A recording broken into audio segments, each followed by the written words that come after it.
Evening. आशा करता हूँ कि आप सब लोग अच्छे होंगे। जैसा कि पिछले वीडियो में ही मैंने आपको बता दिया था कि ये जो मूवमेंट हो रहा है वो 5 वेव्स में मूवमेंट 5 वेव्स की तरह मूवमेंट होगा। ठीक है, उसमें से उसने पहला, दूसरा, तीसरा और चौथा उसने कंप्लीट कर लिया है और पांचवें मूव के लिए वो रेडी हो गया है। ठीक है, जिस तरह इसने ये मूव दिया है वो आप एक्जैक्टली देख सकते हैं। ये ट्रेंड लाइन मैंने पिछले जब मैंने इसका रीडिंग किया था तभी से मैंने इसको लगा के रखा था, करीब करीब ये जब कंप्लीट हो गया था सेकेंड वेव, तो अभी देख सकते हैं कि इसने एक्जैक्टली इसी ट्रेंड लाइन पे आके रेजिस्टेंस लिया है। अच्छा खासा वो नीचे की ओर थोड़ा आ भी गया है।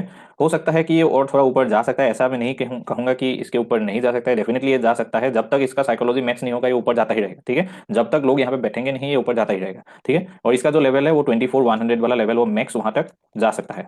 और ये रेंज मैंने पिछले वीडियो में ही आपको बता दिया था, उसमें उससे पहले वीडियो में भी मैंने लगा के रख दिया था, ऐसा नहीं कि मैंने अभी लगाया है। ठीक है, डेफिनेटली ट्रेंड लाइन पे जिस तरह इसने रेजिस्टेंस लिया है तो मुझे इस थोड़ा सा भी शक नहीं है अगर यहाँ से भी ये नीचे आ जाए। ठीक है, क्योंकि इसने ट्रेंड लाइन पे अच्छा खासा रेजिस्टेंस ले लिया है। अभी अगर हम देखें तो जो मार्केट अभी है वो पूरा का पूरा बियर रन पे है और लोग इस मूव में सब बन रहे हैं बुल।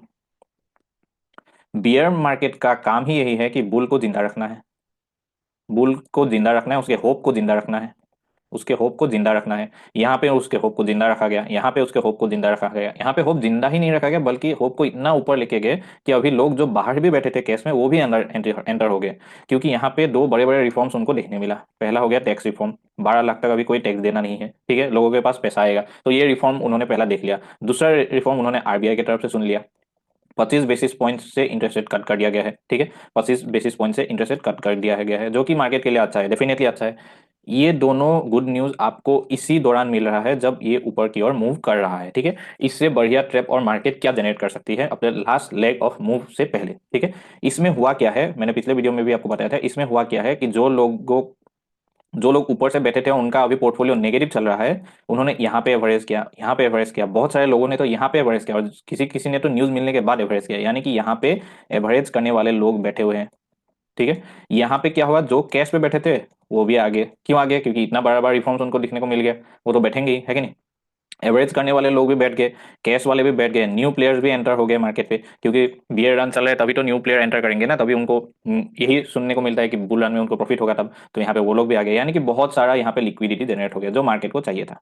मार्केट को चाहिए था लिक्विडिटी, क्योंकि अगर आप सोचिए अगर मार्केट कंटिन्यूअसली नीचे की ओर ही जाता रहे, ऐसे ऐसे ऐसे नीचे की ओर ही जाता रहे, तो कौन इन्वेस्ट करेगा? सब निकल जाएंगे। अगर सब निकल जाएंगे, ठीक है, बायर्स और सेलर्स के पर्सपेक्टिव से सोच लीजिए एक बार, सब अगर निकल गए और बड़े लोगों को बेचना है तो किसको बेचेंगे? खरीदना तो कोई पड़ेगा ना, तभी तो वो बेचेंगे। अभी खरीदेगा कौन? अगर सब लोग निकल गए तो खरीदेगा खरीदेगा कौन? हाँ, खरीदने के लिए कोई तो आना पड़ेगा। तो इसीलिए ये ट्रैप जनरेट किया जाता है जिसको कहते हैं लिक्विडिटी ट्रैप, यानी कि बड़े प्लेयर्स को जब भी एग्जिट करना होता है वो जनरेट करेंगे लिक्विडिटी, और लिक्विडिटी जनरेट करने के साथ साथ उनको जनरेट करना होगा न्यूज, कुछ अच्छा न्यूज, इंपैक्ट क्रिएट करना पड़ेगा। यहाँ पे उन्होंने कर दिया इंपैक्ट। अभी जो नीचे वाला मूव होगा वो शार्प होगा, फास्ट एंड फ्यूरियस होगा, फास्ट एंड फ्यूरियस हो गया, यानी कि बहुत फास्ट होगा। ये फिफ्थ वेव का कैरेक्टरिस्टिक्स ही है कि वो फास्ट एंड फ्यूरियस ही आएगा। और ऐसा भी नहीं कि ये यहाँ पे रुक रुक के आएगा ना, ऐसा एक बड़ा कैंडल बनेगा, फिर गैप डाउन खोलेगा अच्छा खासा, फिर एक बड़ा कैंडल बनेगा, फिर एक गैप डाउन खोलेगा, बड़ा कैंडल बनेगा, ऐसे ऐसे मूव करेगा, धड़ाम धड़ाम से गिराएगा, जो है सब गिरेंगे इस बार। कुछ कुछ स्टॉक्स तो इसमें चल गए थे ऊपर, ऐसा नहीं कि कुछ नहीं चले, कुछ कुछ अच्छे खासे स्टॉक्स यहाँ पे चल गए। मेरा खुद का पोर्टफोलियो ऊपर है अभी, मैंने यहाँ पे पोर्टफोलियो थोड़ा बनाया था। ठीक है, मेरा खुद का पोर्टफोलियो अभी ऊपर है। अभी मैं इसको थोड़ा फिर से थोड़ा सा उसमें हल्का होकर फिर यहाँ पे जब आएगा मार्केट तभी मैं उस पर एंटर करूंगा, फिर 80% पोर्टफोलियो यहाँ पे बनाऊंगा, मैं 80% पोर्टफोलियो में यहाँ पे ही बनाऊंगा। ठीक है, ये जो लेवल है मैंने पिछले वीडियो में ही आपको बता दिया था, 21 to 81 तक उसको आना है। ये जो आएगा फास्ट एंड फ्यूरियस आएगा और यहाँ पे सब गिरेंगे। अच्छे खासे स्टॉक अभी मैंने जो लेके रखे हैं वो भी अच्छे खासे हैं और वो भी गिरेंगे, ऐसा नहीं कि वो नहीं गिरेंगे, वो भी गिरेंगे, क्योंकि ये फिफ्थ वेव का कैरेक्टरिस्टिक है कि जो है सब गिरेंगे, ताकि क्रिएट किया जाए पैनिक, ताकि क्रिएट किया जाए पैनिक। अब इस पोजीशन में बड़े लोग, बिग प्लेयर्स, यहाँ पे लिखता हूँ मैं बिग प्लेयर्स, बीपी, हाँ वो क्रिएट बीपी ही करते हैं। तो बिग प्लेयर्स उन लोग का काम ही है कि उनको बेचना है, लेकिन उनको मिलना चाहिए बायर, और बायर बनेंगे अभी रिटेलर्स। हो गया, अभी बायर बनेंगे रिटेलर्स इस मोमेंट में, बनेंगे क्या, तो बन ही गए हैं। ठीक है, क्योंकि यहाँ पे सब लिक्विडिटी जनरेट कर लिया, अभी बिग प्लेयर्स यहाँ पे करेंगे सेल। ठीक है, ये हो गया। जब ये यहाँ पे इतना शार्प यहाँ पे नीचे का फॉल आएगा इस मोमेंट पे बड़े प्लेयर्स को करना होगा बाय, लेकिन बाय करने से पहले उनको खरीदना, उनको स्टॉक्स को कोई सेल करना पड़ेगा। अभी सेल करेगा कौन? रिटेलर, रिटेलर करेगा सेल, तो रिटेलर करेगा सेल यानी कि हम लोग आप लोग सब सेल करेंगे, तभी बड़े प्लेयर्स यहाँ पे खरीदेंगे, और जैसे ही बड़े प्लेयर्स यहाँ पे खरीद लेंगे मार्केट को ऊपर की ओर शूट अप कर देगा।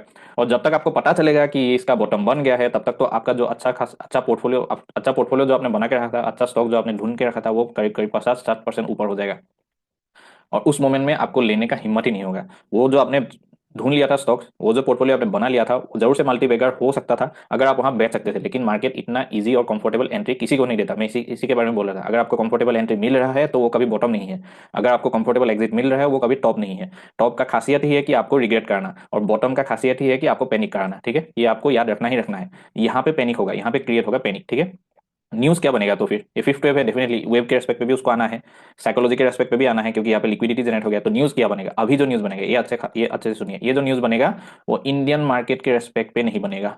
ये जो आएगा वो आएगा यूएस मार्केट से। यूएस मार्केट नेक्स्ट वीक या next to next, next to next, यानी कि वीक नेक्स्ट वीक या नेक्स्ट टू नेक्स्ट वीक पे ही ये अपना टॉप बनाएगा, और फिर वो आएगा नीचे की ओर, क्योंकि यूएस मार्केट में एक बड़ा कुछ बड़ा होने वाला है। ये आप सुन लीजिए मेरे शब्दों से कि यूएस मार्केट में कुछ तो बड़ा होने वाला है, जो कि इंडियन मार्केट को नीचे की ओर पुश करेगा, इस लेवल तक 21 to 81 लेवल तक वो पुश करेगा। और यूएस मार्केट ही है जो सभी मार्केट को, चाहे वो इंडियन मार्केट हो, चाहे वो जापानीज मार्केट हो, या कोई भी मार्केट हो, सब मार्केट को नीचे खींचने वाला जो अभी नेक्स्ट कैटलिस्ट होगा। मैं फिर से यूज कर रहा हूँ वर्ड कैटलिस्ट, वो कैटलिस्ट यूएस मार्केट ही होगा। यूएस मार्केट बहुत ही डेंजर सिचुएशन में है, एक अच्छा खासा नीचे की ओर मूव करेगा, क्योंकि यहाँ पे कुछ ना कुछ तो न्यूज लगने वाला है, कुछ ना कुछ तो न्यूज यूएस मार्केट पे लगने वाला है। ये जो नीचे आएंगे वो इंडियन मार्केट की वजह से नहीं, यूएस मार्केट की वजह से आएंगे, और फिर इंडियन मार्केट ऊपर की ओर जाएगा। ठीक है, उसके बाद भी नीचे आएंगे, वो बाद में बात करेंगे। लेकिन यहाँ पे इस पोजीशन में अच्छे स्टॉक्स के 50 to 60% जो अच्छे स्टॉक्स है उनका बॉटम बन जाएगा। यहाँ पे बन जाएगा बॉटम, 50 to 60% स्टॉक्स के बॉटम बन जाएंगे, और फिर वो ऊपर की ओर मूव करना शुरू कर देंगे, क्योंकि आपको कंफर्टेबल एंट्री देना ही नहीं है। तो इसलिए पहले ही बॉटम बनाना पड़ेगा। इंडेक्स तो ठीक है, उसके बाद भी नीचे आएगा इंडेक्स, लेकिन इंडेक्स नीचे आए ना आए, लेकिन बॉटम स्टॉक्स को बना के ऊपर जाना ही है, क्योंकि आपको कंफर्टेबल एंट्री कभी मिलेगा ही नहीं। ठीक है, तो इसके लिए यहाँ पे न्यूज आएगा ही आएगा डेफिनेटली। और जिस तरह स्ट्रक्चर दिख रहा है उस पर सबसे जो इफेक्टेड होगा वो होगा बैंक निफ्टी, स्ट्रक्चर के रेस्पेक्ट पे। तो न्यूज चाहे कुछ भी हो, अफेक्टेड बैंक निफ्टी होगा। तो अगर हम इस डॉट्स को कनेक्ट करें तो ऐसा हो भी सकता है कि यूएस डिफॉल्ट कर जाए, यूएस यूएस जो है वो डिफॉल्ट कर जाए। ठीक है, क्योंकि अगर डिफॉल्ट कर गया तो बैंकिंग सिस्टम भी कोलैप्स कर जाएगा, हो सकता है, क्योंकि बैंक निफ्टी का स्ट्रक्चर वही मुझे बता रहा है कि बैंक निफ्टी में सबसे ज्यादा गिरावट आएगा, और वो सिचुएशन तभी होगा जब बैंक्स में कुछ प्रॉब्लम आ जाए। हो सकता है कि यूएस डिफॉल्ट कर जाए, ऐसा हो सकता है कि नहीं। बैंक निफ्टी मिड कैप, फिर थर्ड आएगा स्मॉल कैप, और लास्ट पे आएगा निफ्टी। ठीक है, ये होगा फॉल फॉल रेंज। ठीक है, सबसे ज्यादा फॉल रेंज जो आएगा वो बैंक निफ्टी पे आएगा, फिर मिड कैप, फिर small cap and then Nifty. ठीक है, ये यही स्ट्रक्चर पे फॉलो होगा, और बैंक निफ्टी सबसे ज्यादा नीचे की ओर, मतलब फास्ट नीचे की ओर आएगा। तो जिस तरह दिख रहा है कि हो सकता है कि बैंकिंग क्राइसिस आ जाए, हो सकता है ऐसा। ठीक है, न्यूज को तो मैं बोल नहीं सकता क्या होगा, लेकिन हाँ, चार्ट, साइकोलॉजी एंड कंडीशन सब मिलकर यही बता रहे हैं कि यूएस मार्केट बहुत ही डेंजर सिचुएशन में है। तो यहाँ पे अगर कोई इन्वेस्ट भी करे तो आप जरूर से हेज कर लीजिए, बच जाएंगे आप।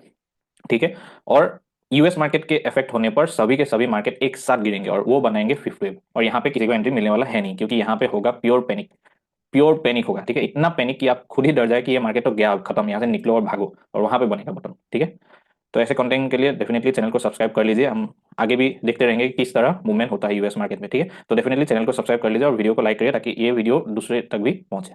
धन्यवाद दोस्तों।